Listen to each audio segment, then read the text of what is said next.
Hello and welcome to another episode of Growing Up B2B. I'm your host, Delia. I'm the second generation president of Delia Associates, the place where B2B brands go to grow.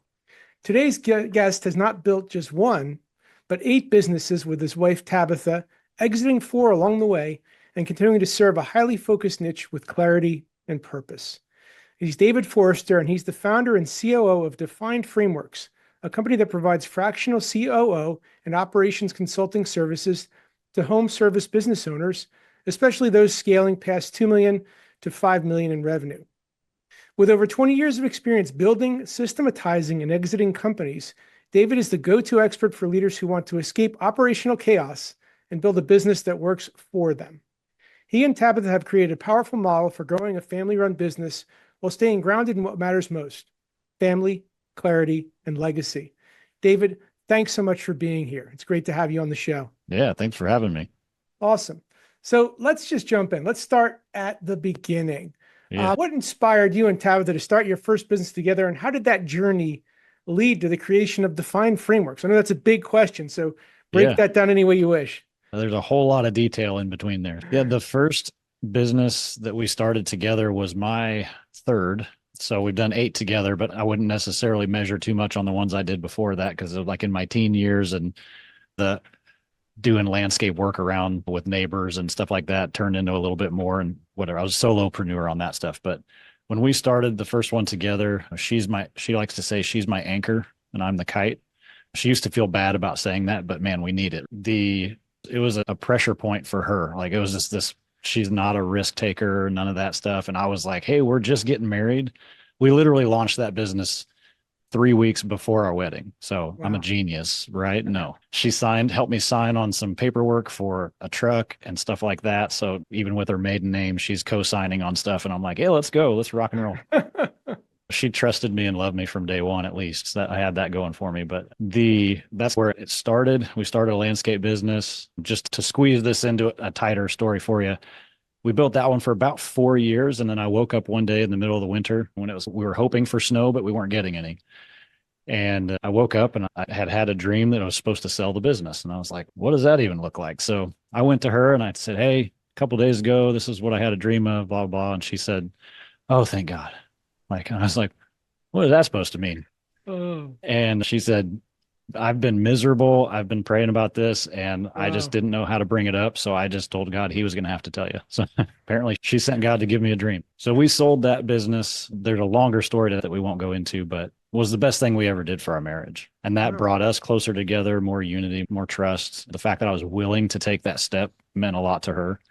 And it meant a lot to me that she was that open with me. So we were thriving at that time was the weird part. Like we were growing. We had a great team of guys. I was doing sales and operations and she was doing running the office and admin stuff. And I think I saw it. I knew she was miserable, but was avoiding it. I didn't know how to fix it. From there, we built a few more businesses in logistics and retail, another landscape business, just a lot more trust and partnership along the way and staying in our lanes. And then found that we ran into a lot of other business owners along the way that we built relationship with that didn't have that opportunity that we had to reset in their career together. And that's where Defined Frameworks came from, is we just have a huge passion to help other business owners understand that freedom doesn't have to be on Instagram. It is what you make it. It's whatever your business gives you freedom and whatever you're looking for, whatever you love doing, it's your definition. So we just love helping business owners find that and build the right systems to allow that to come to reality. Wow. So that's pretty cool. So yeah, I tried to squeeze it in tight. I'm sorry. You did a good job. I appreciate that. So you must certainly probably learned a lot of lessons along the way. Yeah. By launching 8, successfully exiting 4. If you do a look back, David, what's something that you wish you knew sooner, that you've discovered later, but you wish you knew sooner? Let go. You don't have to control everything, delegate, build systems that allow you to have control, but not be controlling. Excuse me. I wish I would have understood proper delegation at a younger age, but we learn.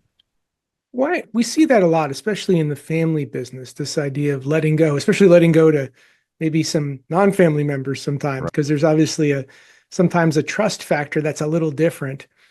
What happens when you do successfully let go? What does that enable that owner to do? Yeah, it allows you to really focus on the things that are more valuable to you. The things that tied me to not letting go. I used to think this is my name on, this is our family name on this, right? So I can't just let anybody take the keys to the Corvette and go bang it up. It's like I got to make sure that our reputation stays intact. And that was the hardest part of letting go. But once I realized if I actually get clear on the how and the why with my team, they're not actually trying to do anything wrong. They want to do well. They want to succeed in their own role. So if I give them a clear role description and a great set of processes that are just simple and easy to understand, then I can step back and actually spend more time either with my family or working on a part of the business that I find more fulfillment in or whatever that is. And then you bring a whole lot more joy to the day and your team has a lot more joy serving. Well So, said. Yeah. And some things you said have resonated on a personal level. When I had twins 20 years ago, I had a Corvette that I had to unfortunately let go of. But to a worthy cause. Yeah. You say twins, that's a season right there, whether it's twins or just one. We just had our little girl 2 years ago. And so that threw a whole new dynamic that we'd never had. We didn't know we could. And so it was a blessing to be able to have her. But all along, we were just building business as our legacy. And that's part of why we were doing what we were doing. So it's even more valuable to build that stuff and be able to be helpful and present as a dad too. And that creates a whole nother level of challenge and opportunity, right? Yeah, there you go. Congratulations, by the way, on Thank you. on the newest family member in the Forster family. Appreciate it. So getting back to defined frameworks. Okay. So fairly specialized, right? Servicing home service businesses and those that are looking to scale past a certain mark in that kind of 2 to 5 million range. Yeah. Why did you choose that focus and what makes that particular segment so meaningful to you, Tabitha? Yeah, I grew up on a farm and being in the service trades for so many years, I'm really just a contractor at heart. And so that's where I love spending my time. And I know it like the back of my hand. I've just been doing it for so long that I know most of the ins and outs of it. So I know where the struggles are going to pop up. And in that once you get past 1 million, you can probably get there by like just grit and sheer strength, right? But once you get to that 2 to 5 range, that's when things just start imploding and burning and the overwhelm starts in and really that stress starts to express itself outside of the business and at home and in relationships and just in your own health. You've avoided so much stuff just to push to get to that point. If you don't have systems in place yet, it's going to really start to impact just long-term viability. And some of our exits were based on my overwhelm, just not looking at it the right way. And when you're in it, you can't really see that sometimes. And so that's where I saw the most pressure if you don't have the right guidance. Yeah. And I would say that from 1 to 2, things have changed. Circumstances have changed. The business has changed. And if you're still trying to operate as you are 1 million in the owner, especially if it's an owner operator, in their mind, I've got to do double the work myself. Yeah. Yep. And that's not a winning proposition and certainly no way to get from 2 to 5, let alone 2 to 2.2, right? Yeah. You're right. The implementation of systems, but also team and the organization starts to become more needed and real than a collection of people doing stuff. Yeah. I guess that's really where defined framework steps in and starts to help navigate that transition. And some of the first steps that we love taking and where the name actually came from, defined frameworks, is I believe every owner and every leader has a framework that they operate by. It's the way you think, right? So it's the questions you ask when you approach an obstacle in your day, whatever. And so defining that and putting it like out on paper and actually thinking it through. Oh, how do I actually think through this? What questions do I ask myself? Why am I doing this? Most of us don't do that. We just try to train into a process that's like a template book thing that doesn't think through that. Mm, And so when you get your defined framework exited onto a document, you can really start training your team how to think like you. And then that's when it starts to get fun, is because it's a really simple process, but it's just not thought of often in that mm. way. And so you start to clone yourself with some of that stuff. It's fun. That's and needed based on my understanding and exposure to the greater construction, engineering, and trades industry. You see it, we're in a period where a lot of veterans are aging out. Yeah. And unfortunately, not a ton of young people there looking to fill those seats. It's starting to It's change. starting to swing. Yep. It's starting to. Thankfully, they're realizing, wow, gosh, I can make a heck of a lot of money doing this kind of work, Yeah. more so than maybe a desk job. And So they're they're starting to see starting, the fulfillment, yeah, like when you build something with your hands yeah, and you see all those yeah, jokes about the dad that drives down the street and points it for his son. I built that house, or I did that project, or that sticks with you. That pride yeah, of, I still go by projects and see plants that are growing from 15 years, 20 years ago that I'm like, oh, yeah. wow, that looks cool. That's awesome. That's awesome. Yeah.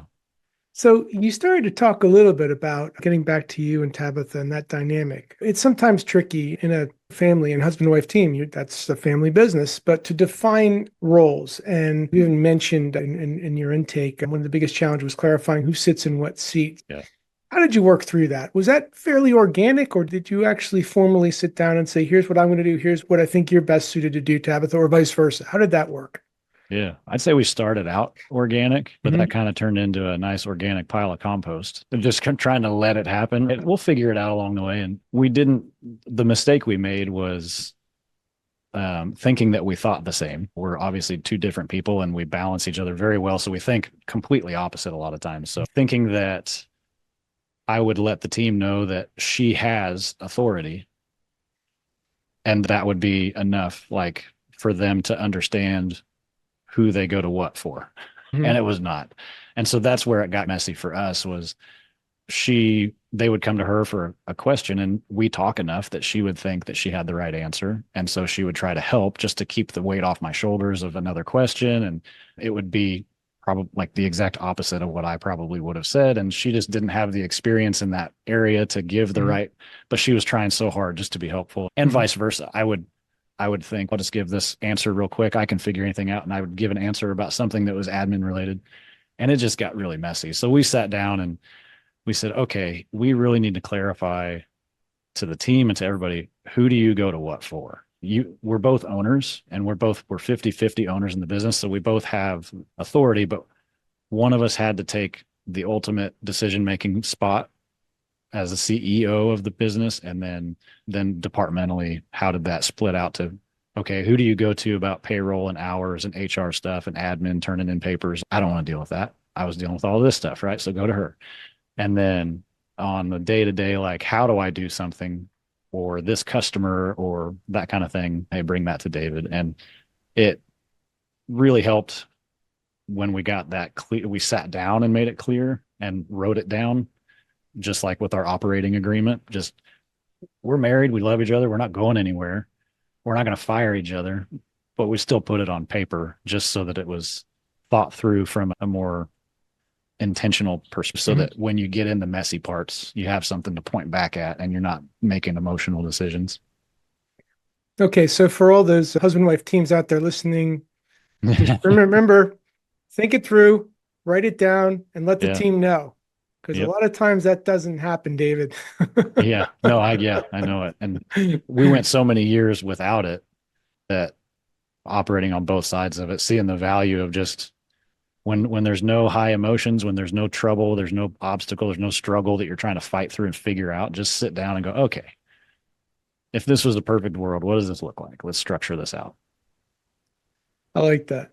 Yeah. Part of what you do in defining frameworks is really, I think, liberating the business owner from some of the chaos of operations so that they can start to function as an effective business leader and Yeah. scale and grow the organization.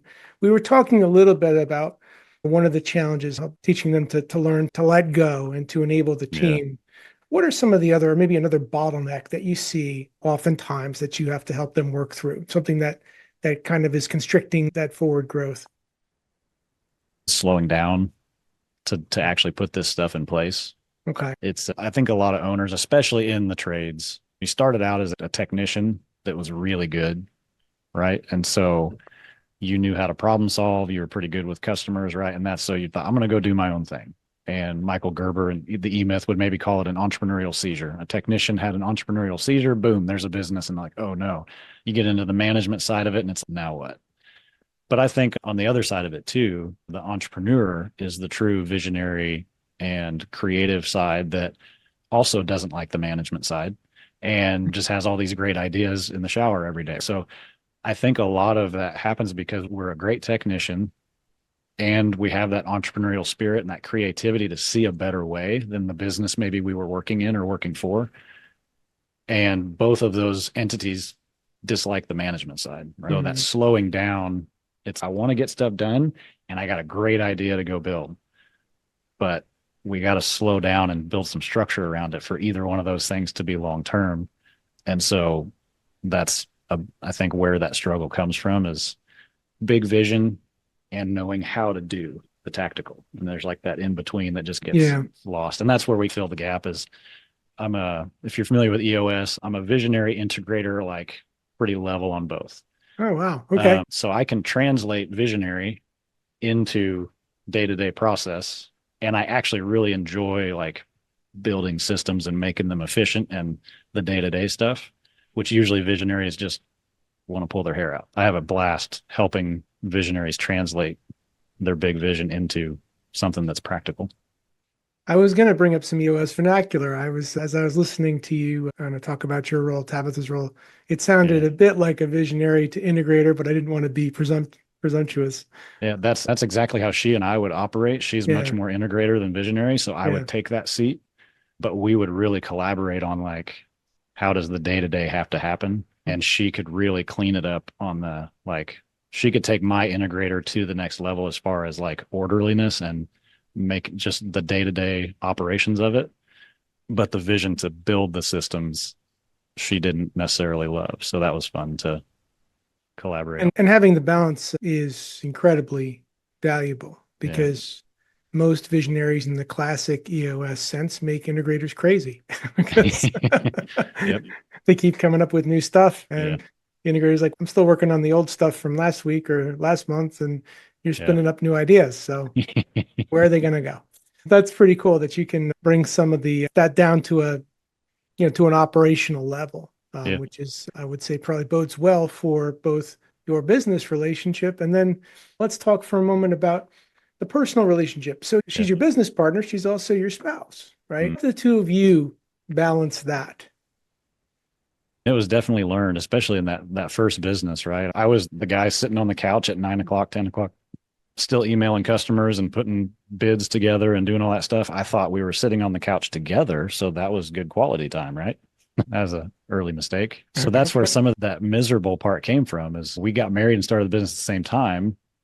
And so she really never got like a honeymoon or like a newlywed season of like us just loving each other and spending time together. I was like, let's build this thing as hard and fast as possible so that we can get free, quote unquote.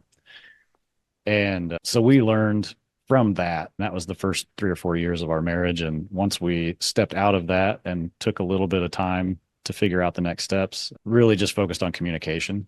And once it isn't perfect. We've been married 17 years, been building business the whole time. We're not perfect by any means, but, and we've heard it a million times everywhere. Communication is the key. Communicate, whatever. But it is over communication has been the key for us. We just are very open with each other and we've learned when to table it and bring it up when the emotions aren't there. And just be very logical about it when it comes to the business side of things so that we can, and we've just always set our value. It's family comes first and we are building business for family. It's our only livelihood together, right? But making sure that that separation is there when it comes to the heavier communication and being open and honest. And this is how I'm feeling. This is where I'm at. Yeah. So another takeaway for those husband-wife team listeners, it's okay to table it and re-engage. Yeah, I recommend it. We don't have to finish it right now. That's right. It's okay to do that. Yeah. Hope you heard that. You said something just now, and it also resonated with something that you noted in your intake before we spoke, which was you build your business to provide for your family. Don't limit that to money. Can you unpack that a little bit for us? Yeah. So I used to be, I was the youngest. And so I think people always used to tell me I was spoiled because I was the youngest, just by nature or whatever. By how many years? My nearest sibling, my brother's 4 years older than me. Okay. And there's a big stretch for us too. I have a brother that's 16 years older than me too. But Okay. I was always told you better be a doctor or a lawyer because you tend to like nice things. I raced motocross, I had dirt bikes and stuff. So I didn't do much, but what I did do, it was a little bit more expensive than standard sports or whatever. And so that always just set my mind on success is being able to afford my hobbies and the nice things that I want, cars and houses and vacations or whatever. I saw that as what success was. And freedom was being able to go do all that stuff at my beck and call whenever I wanted to. Then when we got married and long term, we didn't think we were going to have kids, but now that we do, it's the freedom that I enjoy is the choice, right? It's not necessarily just financial, it's time, it's stewarding everything, stewarding our team, leading our team, all the relationships that come into our lives, whether they're customers or they're team members or they're vendors. Like we build all of that as if it's been given to us for a reason. And that's something that we're supposed to steward. And so that's a big part of it. I think hopefully that answers what you were asking. I think it does. Basically what I heard was kind of living for a bigger vision, a bigger purpose than the dollars and cents. And when you do that, usually the dollars and cents seem to find their way. You get too stuck on the dollars and cents too. I've done it before where, when your focus shifts to just the money side of it, some of the other stuff falls apart and then the money falls apart. Yeah. Like we've been through seasons like that as well. And so and certainly as you're engaging with business leaders that are in that maybe 1 million up, heading up to that too, it's not uncommon for the top executive or the owner to also be the top business development executive. Yeah. They are keenly watching the numbers and driving the numbers. So sometimes that's hard to disengage from. Yeah. And to say, all right, there's a bigger reason why we're doing this. That's just easier said than done, but that's why you and Tabitha are there, maybe to help them reset. There you go.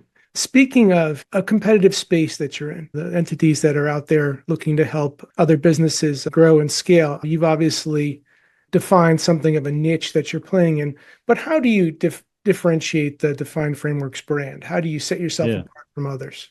Yeah. And just to be completely open and honest with you, I was nervous about really making an effort and a more of a full-time capacity of this being a real business. I've helped other business owners that I'm connected with and figuring some things out along the way. But when we stepped into this as something that was viable and real, it's a competitive space and it made me a little nervous. But what I realized was like, I've been doing this, like I'm just one of the guys, one of the one of the business owners, just one of the community that I've been in the trenches for over 2 decades doing this thing, making mistakes, bloody in my knuckles, banging my head against the wall. And I'm not just a consultant that decided, hey, this home service space is looking pretty good right now. Private equity is looking in here. Maybe I should get in on this and see how I can turn some knobs or something. Like, no, I just absolutely love building things and problem solving. And I love seeing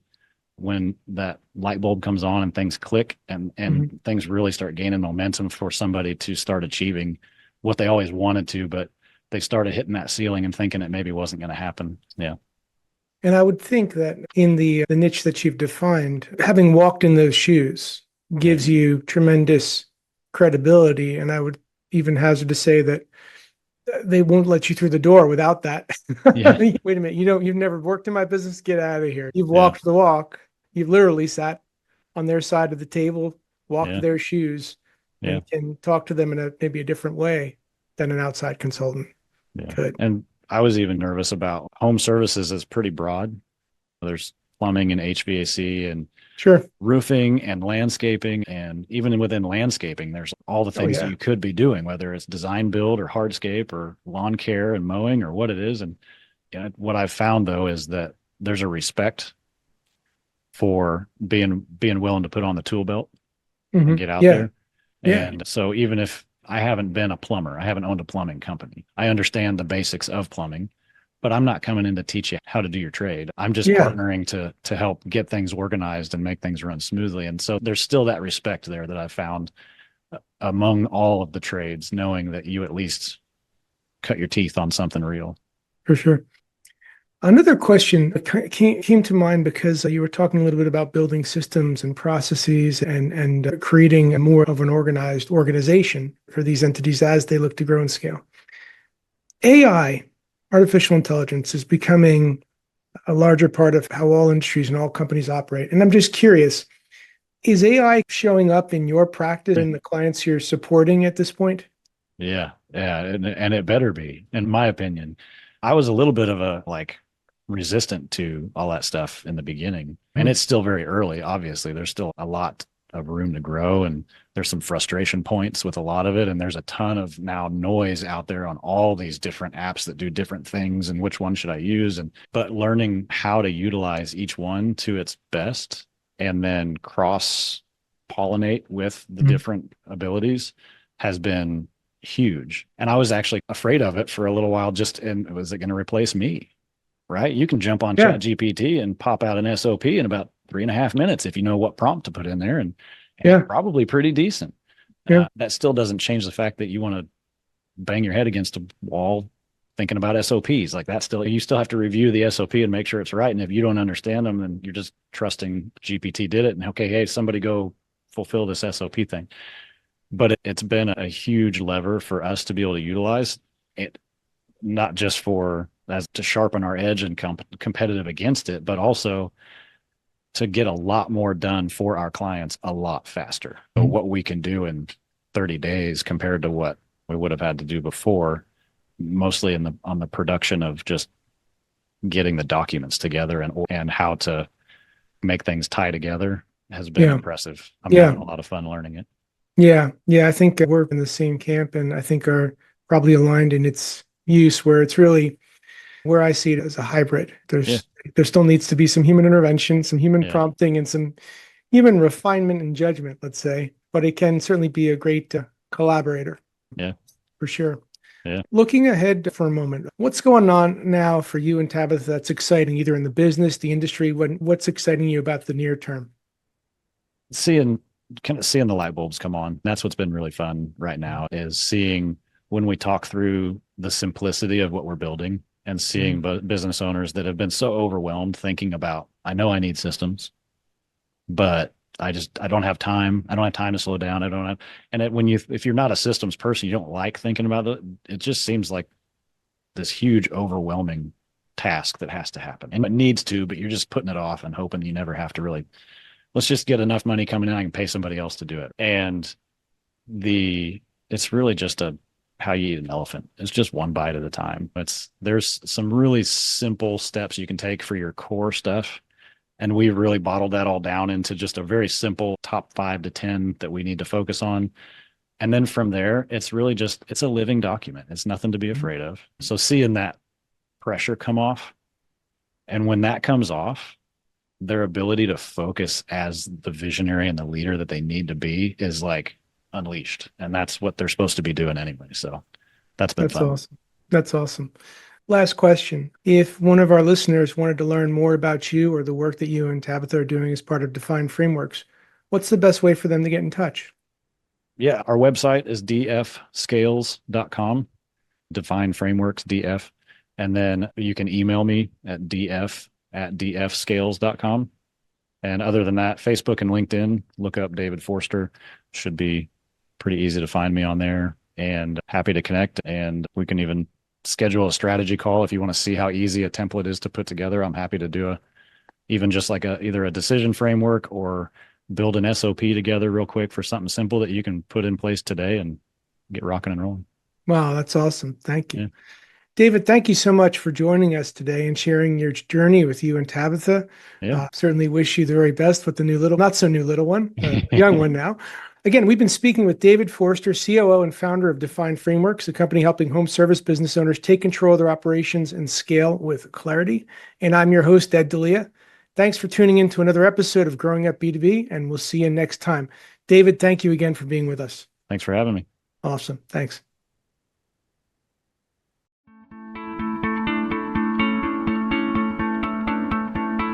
Hey, thanks so much for tuning in to Growing Up B2B. To explore more episodes and insights, visit podcast.delianet.com. And if you've enjoyed this episode, please give us a rating or review on your podcast platform of choice. Having worked with hundreds of family-led businesses across my career, and being a second-generation leader myself, I'm on a mission to help every family business I meet achieve next-level growth for their organization. So feel free also to connect with me on LinkedIn and let's support each other. You can also find out more about my company at delianet.com. Again, I'm your host, Ed Delia, and thanks so much for joining us today. Take care.